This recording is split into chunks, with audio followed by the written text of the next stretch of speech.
এই মহিলার ফাঁসির রায় বাতিল হওয়ার একটা মানে বাংলাদেশের আইনে নাকি ফাঁসির রায় বাতিল হওয়ার একটা পদ্ধতি আছে, সেটা হলো মহিলা যদি গর্ভবতী থাকে। এইটা তো আর ওনার দ্বারা সম্ভব না, বয়স তো পার হয়ে গেছে। তো এখন যাদের মায়া কান্না আর সিম্পেথি লাগে এদের কি একটু শোনাই।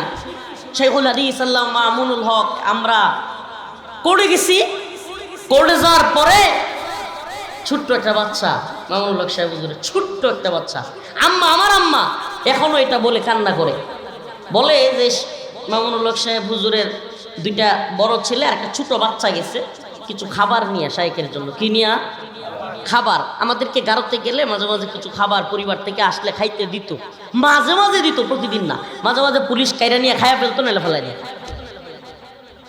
তো একদিন ওই ছোট্ট বাচ্চাটা খাবার নিয়ে দৌড়ে এসে, তো আর পুলিশ টুলিশ বুঝে না, ওর মতো মনে করেন, দৌড়ে গেছে আব্বু আব্বু বইলা, ছেলেটাকে ঠাস করে হাতে ধরে টান দিয়া ওইদিকে ইয়া করে দিচ্ছে।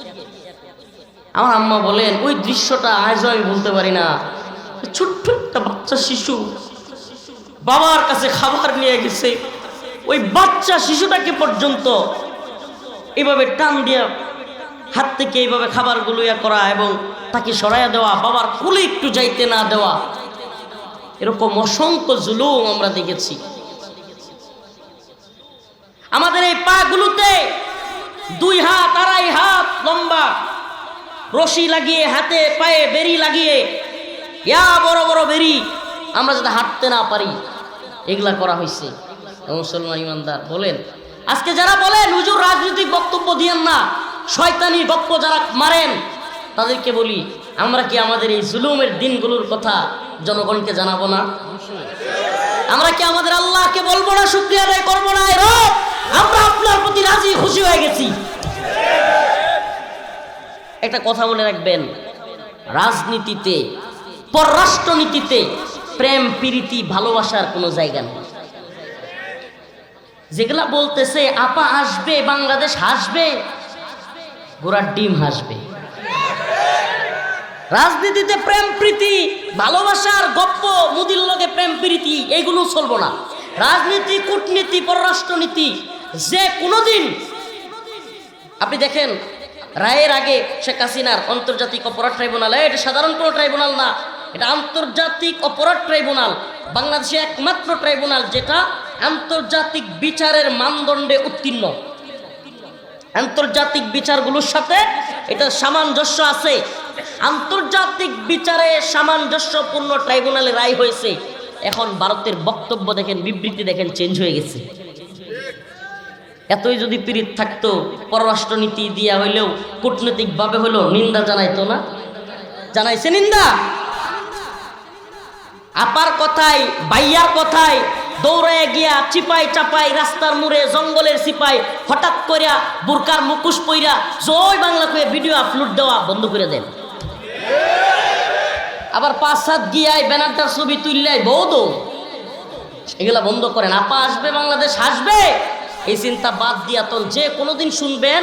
আপনারা তো বলেন হুজুর এই যে বলতে পারতেছেন আমাদের নেত্রী পালাইতো না যদি প্রধান সেনা প্রধান যদি ওয়াকার সাহেব বেইমানি না করতো। আমি বলি শুনেন, যে কোনোদিন শুনবেন আপনার আপার প্রেমিক মোদিও বেইমানি করে বসছে।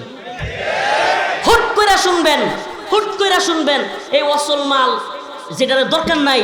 ভারতের সবচাইতে বেশি কূটনৈতিক সম্পর্ক কিংবা সবচাইতে বেশি গুরুত্বপূর্ণ দেশ হলো বাংলাদেশ। যে দেশের সাথে তাদের বিরাট বড় বাণিজ্যিক সম্পর্ক, অর্থনৈতিক সম্পর্ক, খুদ ভারতের নিরাপত্তা সংক্রান্ত সবচাইতে গুরুত্বপূর্ণ দেশের নাম বাংলাদেশ। বাংলাদেশের সাথে যদি বৈরী সম্পর্ক হয়, 7 সিস্টার, ওই যে 7 বোনের রাজ্য থাকবেই না। এই জন্য মুসলমান যে কোনোদিন শুনবেন যে ফাঁসির রায় যেহেতু হয়েই গেছে, এই অসলমাল রাইখা লাভ নাই। পুরা বাংলাদেশের মানুষের সাথে, সরকারের সাথে, আগামীর সকল সরকারদের সাথে এই অসলমালরে রাইখে 80 বছরের বুড়িরে রাইখা ঝামেলার দরকার নাই, এটা দিয়ে দিন। দেখেন আমি বললাম, লিখে রাখেন কথাটা, লিখে রাখেন। ইতিহাস সাক্ষী, জালেমদের পরিণতি হয়, সর্বশেষ পরিণতি হয় তার খুব কাছের কেউ বেঈমানি করে, এবং সেই বেঈমানির কারণে সে অনেক আছে আত্মহত্যা পর্যন্ত করে। আল্লাহ তাআলা, আমি কারাগার থেকে দোয়া করছিলাম, ওই এক ভাই বলছে হুজুর আমিও চিন্তা করতাম, আমি বলছি আমিও ব্যক্তিগতভাবে চিন্তা করতাম, আল্লাহ এই জমিনে ছোট্ট জীবনে কারাগারের সে অন্ধকারের দোয়াগুলো আল্লাহ তাআলা শুনেছেন। একদিন হাসিনার পতন হবে, একদিন হাসিনা পালায়া যাবে, একদিন হাসিনার রায় বাংলাদেশে হবে, একদিন হাসিনার রায় কার্যকর বাংলাদেশে হবে ইনশাআল্লাহ। আল্লাহ তাআলা সমস্ত জালিমদেরকে সঠিক বুঝদান করুন। আগামী প্রজন্মেও কেউ যদি জুলুমের চিন্তা আসে, হাসিনা এবং আওয়ামী লীগের চিন্তা কইরা জুলুমের চিন্তা করেন। আল্লাহ তাআলা সকলকে বুঝদান করুন। আয়াতে কারিমা তিলাওয়াত করেছে, ইয়া আইয়ুহাল্লাযীনা আমানু লা তাত্তাখিযুল ইয়াহুদা ওয়ান নাসারা আউলিয়া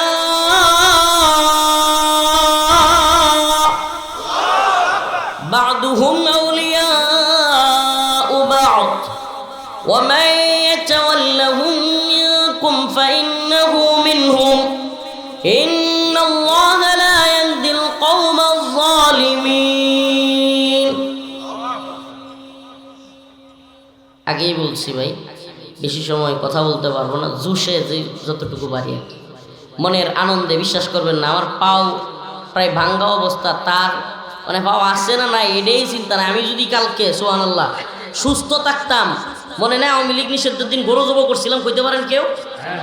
গতকালকে যদি আমি ঠিকঠাক সুস্থ থাকতাম, বড় পর্দায় প্রজেক্টরে হাসিনার রায় দেখাইতাম, হাজার হাজার মানুষ নিয়ে আনন্দ মিছিল করতাম, আবারও বুড়ি বুঝের আয়োজন করতাম।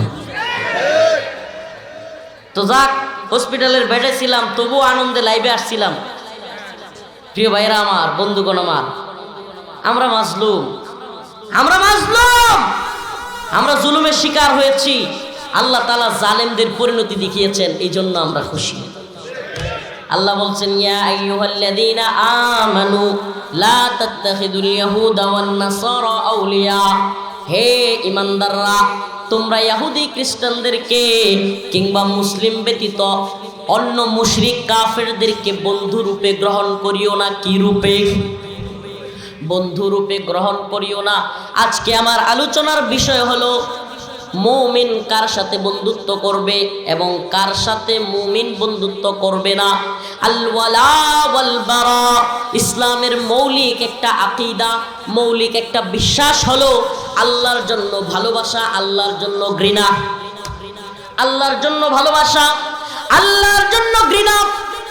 আল্লাহর রাসূল বলেন, মান আহাব্বা লিল্লাহ ওয়া আবগাদা লিল্লাহ ওয়া আ'তা লিল্লাহ ওয়া মানা'a লিল্লাহ ফাকাদ ইসতাকমালাল ঈমান। আল্লাহ রাব্বুল আলামিন বলেন, আমরা ভালোবাসবো। মান আহাব্বা লিল্লাহ, ভালোবাসা হবে কার জন্য? ওয়া আবগাদা লিল্লাহ, আমরা কাউকে ঘৃণা করি, কোন জালেমকে ঘৃণা করি, কোন কাফেরকে ঘৃণা করি, সেটাও কার জন্য? সুবহানাল্লাহ। আমরা কোথাও দান করি, সেটাও কার জন্য? মান আহাব্বা লিল্লাহ ওয়া আবগাদা লিল্লাহ ওয়া আ'তা লিল্লাহ ওয়া মানা'a লিল্লাহ, আমরা কাউকে কোনো কাজ থেকে নিষেধ করি, সেটাও কার জন্য? ফাকাদ ইসতাকমালাল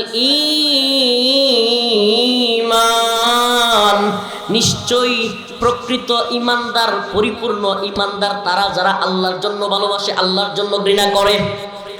কুল ইন্না সালাতি ওয়া নুসুকি ওয়া মাহইয়ায়া ওয়া মামাতি লিল্লাহি রাব্বিল আলামিন, আমাদের নামাজ আল্লাহর জন্য, রোজা আল্লাহর জন্য, আমাদের হায়াত আল্লাহর জন্য, আমাদের মৃত্যু।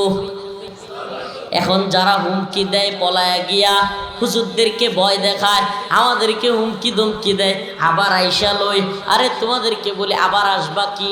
যখন ছিলা তখনই তোমাদের বুড়ার ডিমের মন্ত্রীরে আমরা গণি নাই। যখন ছিলা তখনই আল্লাহর উপর ভরসা ছিল, বিশ্বাস ছিল, তখনই আমরা পাত্তা দেই নাই। আবার কবে আসবা, কবে কি করবা? আরে মিয়া, আমরা বিশ্বাস করি ইন্না সালাতি ওয়া নুসুকি ওয়া মাহইয়ায়া ওয়া মামাতি লিল্লাহি রাব্বিল আলামিন, আমাদের হায়াত, আমাদের মৃত্যু একমাত্র কার জন্য? তো যারা বিশ্বাস করে হায়াত আল্লাহর, মৃত্যু আল্লাহর, এগরে ভয় দেখায় লাভ আছে? ব্যাঙ্গের আবার সর্দি, ভয় দেখায় লাভ আছে কোনো? কারা ভয় দেখাও? আমরা তো জানি, আমরা তো জানি তোমরা যাদেরকে ক্ষমতাসীন মনে করো তাদের ক্ষমতা হলো ক্ষণস্থায়ী।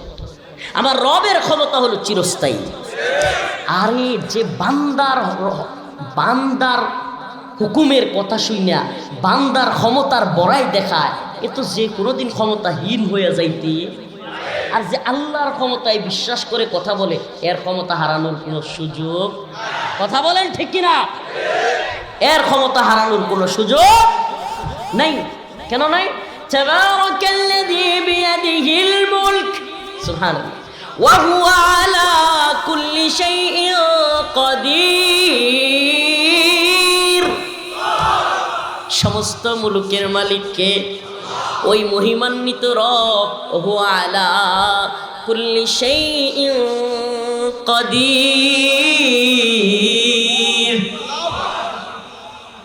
হযরত ইব্রাহিম আলাইহিস সালাম আল্লাহ রাব্বুল আলামিনকে বলেছিলেন, আল্লাহ আপনি নাকি সব পারেন, আমি একটু দেখবার চাই। আল্লাহ রাব্বুল আলামিন বলেছিলেন, ইব্রাহিম তুমি কি আমার বিশ্বাস করো না? ইব্রাহিম আলাইহিস সালাম বলেছিলেন, আয় আল্লাহ এটা কি বলেন, আমি আপনাকে অবশ্যই বিশ্বাস করি, আপনি পৃথিবীর মালিক, আপনি সব পারেন, কিন্তু অন্তরের প্রশান্তির জন্য আমি একটু আপনারে দেখবার চাই, আপনার ক্ষমতা দেখবার চাই। আল্লাহ রাব্বুল আলামিন হযরত ইব্রাহিমকে বললেন, ইব্রাহিম একটা পাখি জবাই করো, জবাই করে 4টা পাহাড়ের মধ্যে, ওই পাহাড়গুলোতে এই পাখিটার গোশতগুলো ছড়ায়া ছিটায়া দাও। আবার ইব্রাহিম আলাইহিস সালাম আল্লাহর কথাই ওই পাহাড়গুলোতে একটা পাখিকে জবাই করে গোশতগুলো ছড়ায়া ছিটায়া দিলেন। আবারও আল্লাহ রাব্বুল আলামিন সেই পাখিটাকে একত্রিত করে দিলেন। সুবহানাল্লাহ। ইব্রাহিম আলাইহিস সালামের মতো আমাদেরও কলবে সালিম আলহামদুলিল্লাহ আল্লাহর প্রতি বেড়ে গেছে। সুবহানাল্লাহ। হয়েছে কি হয় নাই? বিশ্বাস তো আগেই ছিল, বিশ্বাস তো আগেই ছিল, কিন্তু এখন আরো বেড়ে গেছে যে মালিক অবশ্যই অবশ্যই সব পারেন। ঠিক কি ঠিক না? আমি ছোটবেলায় একদিন একটা কথা মনে পড়ছে, বলতাম। ছোটবেলায় একদিন জুমার নামাজের জন্য গোসল করতেছি, তখন কিন্তু মানে ওর মতো বয়স, এখন তো ওই লাল টাকা, 1 টাকার কয়েন ছিল, লাল সোনালি কালার, স্বর্ণের মতো। খেয়াল আছে আপনাদের? এই স্বর্ণের মতো 1 টাকার কয়েন ওই সময় আরো 10-15 বছর আগে খুব গুরুত্বপূর্ণ ছিল।